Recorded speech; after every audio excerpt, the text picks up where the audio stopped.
Ben ouais. Waouh.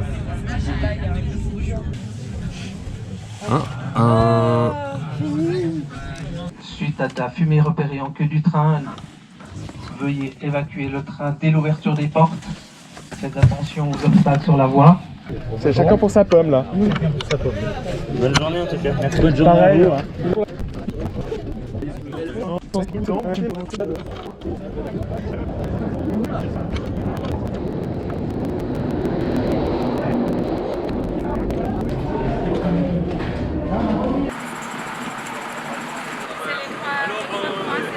Vous êtes vraiment dans ce qu'on appelle le nid de blessés.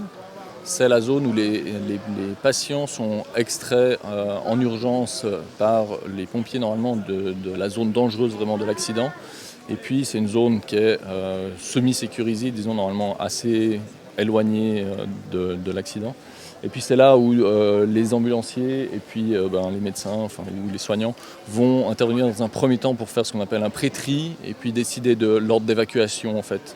Ça fait 3 heures qu'on attend. On nous a même pas demandé ce qu'on avait.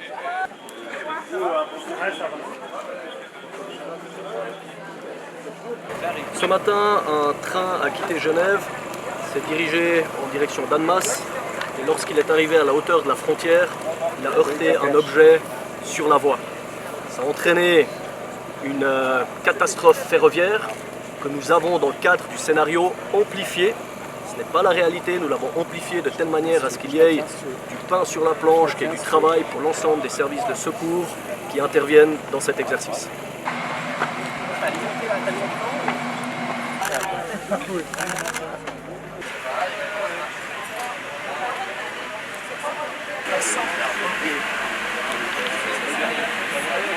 On est au PMA, c'est-à-dire le poste médical avancé.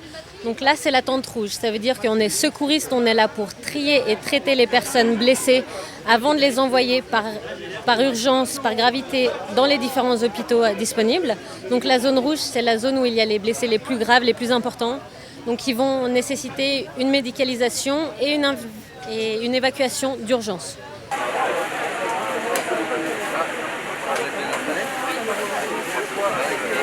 Alors allons-y.